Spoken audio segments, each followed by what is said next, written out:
안녕하세요. 토요 미스테리 디바메이입니다. 여러분, 혹시 초자연적 현상을 믿으시나요? 세상에는 과학적으로 설명되지 않는 기묘한 일들이 있잖아요. 유령이라던가 외계인 이런 거요. 오늘은 한 아파트에서 일어나는 미스테리한 일을 가져와 봤어요. 오늘의 스토리 지금 바로 시작해보겠습니다. 여기는 문화, 경제, 그리고 패션의 중심지인 뉴욕이야.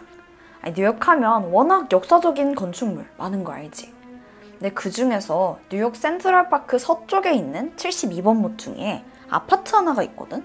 이름은 다코타인데 뉴욕에서 가장 오래된 고급 아파트야. 그 역사를 잠깐 보면 한 140년 전? 그러니까 1880년도부터 공사를 시작해서 1884년도에 완공을 했어. 이게 맨하튼 어퍼 웨스트 사이드 지역의 첫 대규모 그런 개발 건물 중에 하나였어서 꽤 의미 있는 건물이기도 했어. 이 건물을 지은 사람은 사업가인 에드워드 클락인데 맨하튼의 상류층을 위한 고급 아파트를 세우고 싶었던 거야.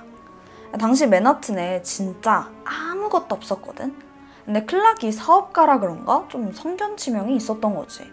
당시 그 허허 벌판이던 맨하튼 땅에 100만 달러나 되는 거금을 들여서 신식 아파트를 세웠어. 근데 그때 100만 달러면 현재 가치로 390억이야. 390억. 그러니까 진짜 큰맘 먹고 엄청난 투자를 한 거지.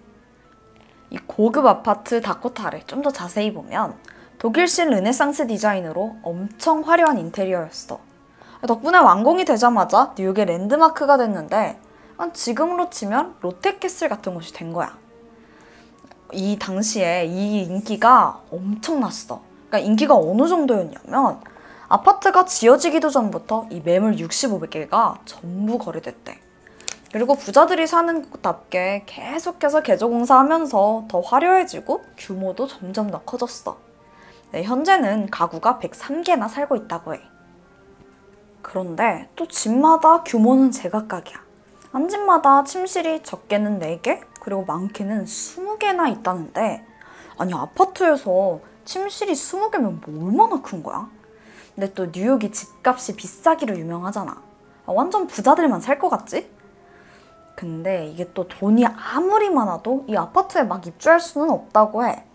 아파트 위원회가 있는데 까다롭고 엄격한 기준으로 거주 희망자들을 평가해서 여기에 살 수 있는지 없는지를 결정했고 유명 연예인들도 이 평가를 통과해야만 입주를 할 수 있었었대.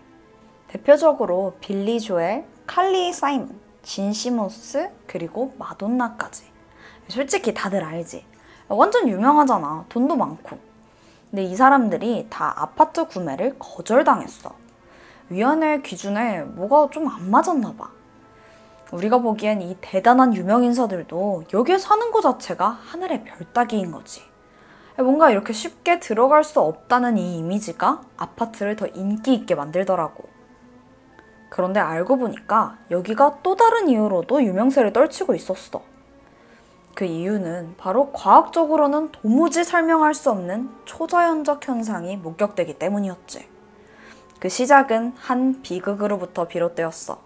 다코타 아파트를 지었던 사업가 에드워드 클락은 아파트가 완공되고 가족들이랑 여기로 이사할 계획이었어. 아마 가족들이랑 같이 살 생각으로 아파트 한 층을 다 만들었던 것 같아.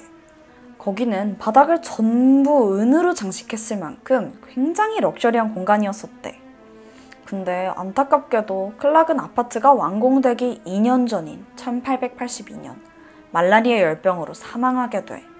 결국 그 건물이 완성되는 거는 보지 못한 거지.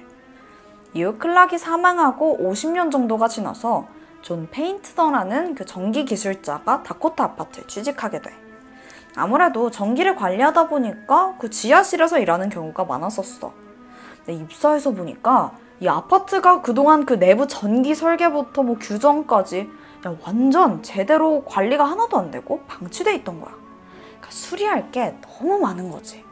그래서 존이 최선을 다해서 작업을 시작했었고, 그러던 어느 날 저녁 존은 평소같이 일하고 있었어. 그날도 작은 공간에서 계속 막 엉켜있는 그 배선 몇 가지를 제거하고 있었는데 누가 불쑥 나타난 거야. 근데 이상해. 아니, 도대체 어디서 나타난 거지? 여기서 뭐 나타날 곳이 없는데? 뭐 어쨌든 그 사람을 보니까 작은 키에 큰 매부리 코를 가진 남자였는데 차림새가 좀 독특하더라고. 그게 1800년대 후반에나 입을 법한 정장을 입고 가발까지 쓰고 있었던 거야. 그러니까 그때는 1930년대니까 이젠 아무도 입지 않는 완전 올드한 스타일이었지. 그런데 그 이상한 남자가 갑자기 대뜸 존한테 부품에 손대지 마 라고 막 화를 내더라고. 저는 깜짝 놀라서 뭐라고 대꾸하려고 보니까 또 없어진 거야. 그 사람이 누구였는지, 뭐 어디서 나타났는지, 어디로 갔는지는 전혀 알 수가 없었고. 그러다 며칠 후 저는 우연히 아파트에 걸려있는 사진 한 장을 보고 얼어붙고 말았어. 지난 저녁에 마주쳤던 그 기이한 남성이 그 사진 속에 있는 거야. 분명 그 남자랑 똑같은 인상착이야. 사진 속 그는 바로 에드워드 클락이었어. 다코타 아파트를 건립했지만 끝내 완공을 보지 못하고 세상을 떠난 그 사업가 에드워드. 저는 너무 소름 끼쳤어. 자기 기억에 분명 그 사람은 에드워드랑 똑같이 생겼거든. 근데 죽은 지 50년도 더 된 사람이 어떻게 나타날 수 있냐고. 이 이야기가 알려지고 나서 사람들은 에드워드가 유령으로 나타난 거다. 존이 그냥 헛것 보고 착각한 거다. 이러면서 막 수군거리는데 문제는 그 일이 계속된다는 점이야. 이후에도 많은 사람들이 아파트 지하실에서 에드워드로 추정되는 그 유령을 마주치는 일이 자주 있었거든. 목격담이 끊이질 않아. 결국 입주민들은 에드워드 원혼이 이 지하실에 머문다는 걸 어느 정도 인정하고 같이 살아가기로 했을 정도야. 독특한 목격담은 계속돼. 클락이 보였던 시기에 앨리스 베슬리라는 여성이 이 아들과 함께 아파트에서 살고 있었거든. 1930년도부터 30년 동안 여기에 머물렀었대. 그러던 어느 날 아들이 아파트 바로 앞에서 차에 치여서 사망하게 되는 사고가 벌어지고 말아. 사람들 말에 따르면 아들이 죽은 후 베슬리의 성격이 완전 바뀌었다고 해. 한층 더 밝아지고 사람들한테는 더 친절해졌어. 특히 아파트 주변에 있는 아이들을 보호하고 또 돌봐주고 그러더라고. 그녀의 심정을 잘 알 수는 없지만 아마 아들을 잃고 동네 아이들을 보면 그 자기 아이가 생각났었던 것 같아. 그렇게 시간은 흘러 베슬리마저 세상을 떠나게 됐는데 얼마 지나지 않아서 아파트 복도에 이상한 소리가 들려오기 시작해. 한 여성이 흐느끼면서 뭔가 속삭이는 소리였는데 사람들은 이 소리가 어디서 들리는 건지 알아내려고 했지만 끝내 실패했고 그 후 의문의 소리는 우는 여인 유령이라고 불렸지. 사람들은 그 유령이 베슬리가 아니었을까라고 추측한대. 아이를 잃은 슬픔을 간직한 채 이곳에 아이들을 지켜주려고 계속 아파트에 머무는 거라고 생각한 거지. 자, 또 시간은 흘러 1973년이었는데 다코타 아파트에서 초자연적인 현상이 다시 목격되게 돼. 이 아파트는 입주 허가를 받은 특정한 사람들만 들어올 수 있잖아. 그게 이 아파트의 평판과 명성을 유지하는 방법이었고, 근데 그 대단한 입주자 중에서도 제일 유명한 부부가 있었다고 해. 바로 존 레논과 요코 오노 부부인데, 존 레논은 영국의 그 전설적인 밴드 비틀즈 알지? 거기 멤버잖아. 아내 요코 오노도 예술가이자 가수였었고, 존 레논 부부는 1973년부터 다코타 아파트에 살았는데 이때 존 레논은 아파트에서 이상한 현상을 목격했다고 아내한테 고백하게 돼. 그게 뭐였냐면 아파트 창문 너머로 미확인 비행물체, 그러니까 UFO를 봤다는 거야. 뭐 그래, 그건 그냥 뭐 그럴 수 있다 쳐. 근데 그게 다가 아니었어. 아까 말한 그 앨리스 베슬리 기억나지? 그녀로 추정되는 우는 여인을 복도에서 여러 번 봤다고 말하는 거야. 아니, 전 세계적인 셀럽인 존 레논조차 유령을 직접 봤다고 하니까 이 다코타 아파트 괴담은 입소문을 타기 시작했어. 뭔가 미스터리한 일이 있는 거 아니냐, 아니면 진짜 유령 있는 거 아니냐 하면서 소문이 일파만파 퍼져나갔지. 그러던 1980년 12월 8일 추운 겨울밤이었는데 존 레논이 아파트 출입문 계단에서 싸늘한 주검으로 발견돼. 그의 스토커 마크 체프먼이 존을 향해 총을 4발이나 쐈고 그는 손 쓸 새도 없이 현장에서 숨을 거두고 말아. 세기의 죽음이었지. 이걸로 전 세계가 슬퍼했었었고. 그런데 그로부터 3년 후에 다코타 아파트 주민이었던 조이와 아만다는 눈을 의심하는 기이한 경험을 하게 돼. 분명 3년 전에 사망한 존 레논이 이 아파트 건물 밖에 서 있는 모습을 목격한 거야. 근데 존 레논을 본 건 이들뿐만이 아니었어. 많은 사람들이 아파트 주변에서 존 레논을 봤다고 주장했었고 그 자세한 목격담이 속속들이 나왔어.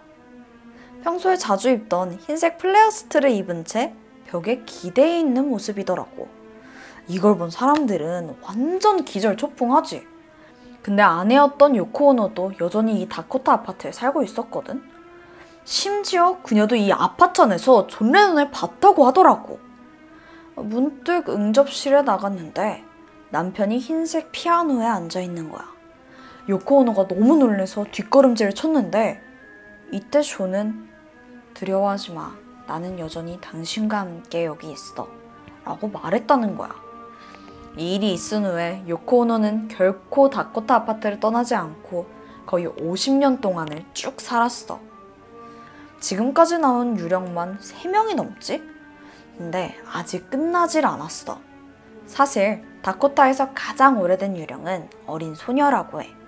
이 소녀가 처음 발견된 건 아파트가 지어지고 있던 1880년대였는데 당시 노동자들이 건설 현장 주위를 돌아다니고 있는 어린 소녀를 목격한 거야. 당연히 위험하니까 아이를 쫓아내려고 했었지. 그러자 이 어린 소녀는 오히려 이들을 놀리는 것처럼 건물 복도로 도망치는 거야. 아직 미완성 상태라 인부 한 명이 소녀를 쫓아갔지. 근데 그 아이가 한 방문을 열고 그냥 들어가 버리더라고. 인부는 서둘러서 소녀를 찾아가서 그 들어간 문을 확 열어 적기는데 숨막히게 놀라고 말아. 아니 이 문은 방문이 아니라 벽장문이었어. 그래서 아이가 혹시 그 안에 숨었나 싶어서 그 벽장 안을 뒤졌지만 소녀는 흔적도 없이 사라져버렸고 혹시 자기가 잘못 봤나 싶었는데 아니 아무리 생각해도 분명 이 문으로 쏙 들어가는 걸 분명히 봤거든. 아이를 잘못 봤든 들어간 문을 잘못 봤든 끝내 아이는 발견되지 않아. 근데 지금까지도 이 소녀 유령이 종종 다코타 아파트에서 보인다는 게 더 소름이야. 이 소녀를 마주친 사람들의 목격담을 종합해보면 그 모습이 꽤나 특이했다고 해. 금발머리에 노란 드레스를 입고 있었거든. 근데 그 드레스가 약간 중세시대 느낌이라는 거지. 그리고 빨간 고무공을 가지고 노는 모습이 자주 목격되는데 사람들하고 마주치면 옷장 속으로 그냥 쏙 들어가서 숨어버린다고 해. 또 어떤 사람들은 노란 드레스를 입은 금발머리 소녀가 창문 밖으로 손을 흔드는 걸 봤다고 하기도 하고. 다코타 아파트에 거주했던 유명한 미국 시인 스테판 버밍엄도 이 소녀를 목격했는데 빨간 공을 튀기면서 오늘 내 생일이야 이러면서 복도로 사라졌었대. 정말 다코타 아파트에서 최다 출연 유령이긴 한데 문제는 도대체 이 소녀가 누구인지 여전히 아무도 알지 못한대. 그게 최대 미스테리인 거지. 이렇게 기묘한 목격담이 계속해서 이어지는 다코타 아파트. 그런데 이곳에서 유령 외에도 반복적으로 발견되는 현상이 있어. 다코타 아파트 3층에 살고 있는 웨인슈타인 부부는 한번 기이한 일을 겪었었다고 해. 그날은 그냥 평범한 하루였는데 일을 마친 남편이 집으로 돌아오는 길이었어. 그러다가 우연히 창문을 통해서 자기 집을 봤거든. 근데 거실에는 커다란 크리스탈 샹들리에가 빛나고 있더라고. 근데 집에는 샹들리에가 없었어.